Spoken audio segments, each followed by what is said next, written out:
আসসালামু আলাইকুম রহমতুল্লাহি ওবরাকাতুহ। সম্মানিত মুমিন মুসলমান ভাই ও বোনেরা, আশা করি আপনারা সকলেই ভালো আছেন। আপনাদের দোয়াই, আল্লাহ পাকের রহমত, হুজুর পাক সাল্লাল্লাহু আলাইহি ওয়াসাল্লামের ফয়েজ ও বরকতে আমিও ভালো আছি। আজকে আমি আপনাদেরকে খুবই গুরুত্বপূর্ণ একটি হাজিরাত দেব, যে হাজিরার মাধ্যমে আপনি তুলা রাশি এবং বাচ্চার হাতেও ডাকতে পারবেন, তুলা রাশির চোখের সামনেও ডাকতে পারবেন, বাচ্চার চোখের সামনেও আপনি ডাকতে পারবেন, রুগীর সামনে ডাকতে পারবেন।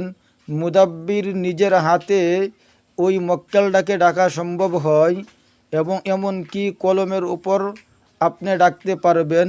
এই মক্কেলের মাধ্যমে রুগীর কি সমস্যা সেটা আপনি লেখাইতেও পারবেন।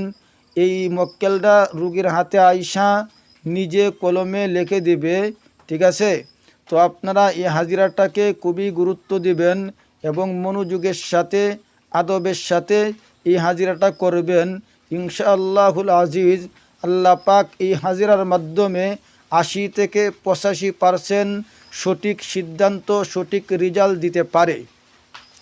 আসুন এবার আমরা আমলটা বর্ণনা করি।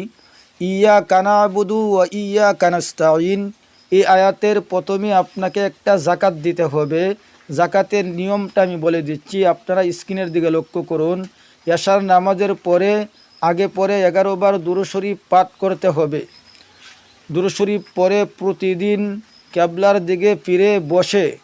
দিকে ফিরে বসে আগরবাতি জ্বালিয়ে ৮৩৬ বার উপরের আয়াতটা ওযু অবস্থায় ৪০ দিন পর্যন্ত আদায় করবেন। জাকাত আদায় হয়ে যাবে। আপনি এইভাবে পড়বেন। প্রথমে কিভাবে শুরু করবেন?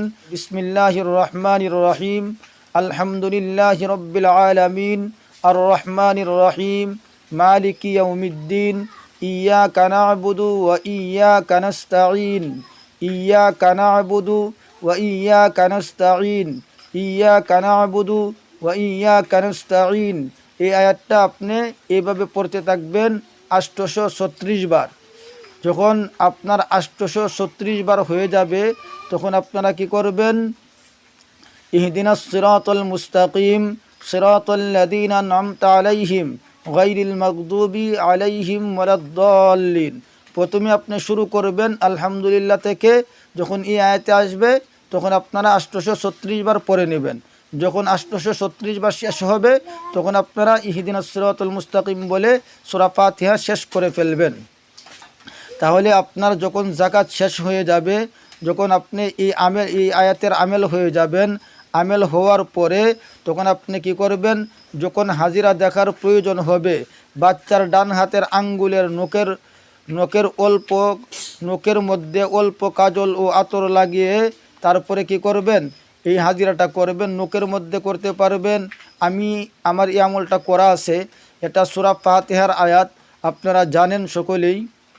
এই আমলটা আমার করা আছে। সূরা ফাতিহা এই আয়াতের অন্যভাবেও একটা জাকাত দেওয়া যায়, কিন্তু এটা অনেক পরীক্ষিত আমল।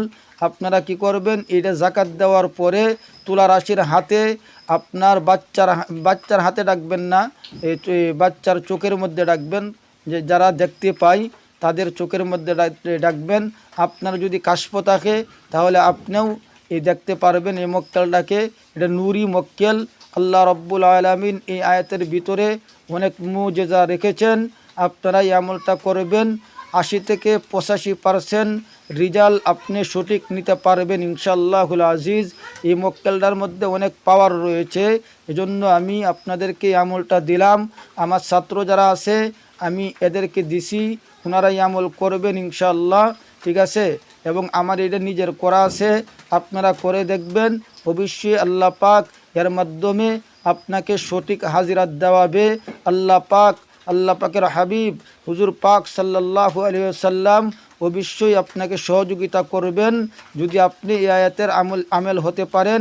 এবং এই আয়াতের আমেল যদি হন, আল্লাহ পাক অবশ্যই আপনাকে সহযোগিতা করবেন। এজন্য আমরা খালেস নিয়তে আমরা এটার আমেল হব। আমার ছাত্রদের মধ্যে অনেকেই করতেছেন, আপনারা করবেন। আমি আমভাবে আপনাদেরকে এজাজত দিলাম, আপনারা করতে পারবেন। আমার ছাত্রদেরকে এজাজত দিছি, আপনারা যারা করবেন আপনাদের পীরের মাধ্যমে অথবা কোনো ভালো মুদাব্বিরের কাছ থেকে এটার এজাজত নিয়ে নেবেন। মনে রাখবেন, এজাজত ছাড়া আপনার আমলটার হাসিলতে সঠিক হয় না। এজাজতের মাধ্যমে আল্লাহ তাআলা এর ভিতরে বরকত রাখছেন। এমনকি আপনি আমল করতে গেলে যদি কোনো সমস্যা হয়, তখন যিনি আপনাকে এজাজত দিবেন অথবা যে মুদাব্বির এজাজত দিবেন উনি আপনাকে সহযোগিতা করবেন, কারণ ওনার কাছে এজাজত নেওয়ার কারণে। ঠিক আছে, আমার ছাত্রদের মধ্যে যদি কারো সমস্যা হয়, আমি ইনশাল্লাহ তার রাজাত বন্দিশ এগুলো আমি কেটে দিব এবং তাদেরকে সহযোগিতা করব ইনশাল্লাহ। এজন্য আপনারা যারা করবেন অবশ্যই এই আয়াতটাকে আপনারা গুরুত্ব সহকারে আদায় করবেন। করার পর যখন আমেল হয়ে যাবেন তখন আপনারা এর মাধ্যমে রেজাল্ট নিতে পারবেন ইনশাআল্লাহুল আজিজ। আমার জন্য সকলেই দোয়া করবেন, আমিও আপনাদের জন্য দোয়া করি। আসসালামু আলাইকুম ওয়া রাহমাতুল্লাহি ওয়া বারাকাতুহু।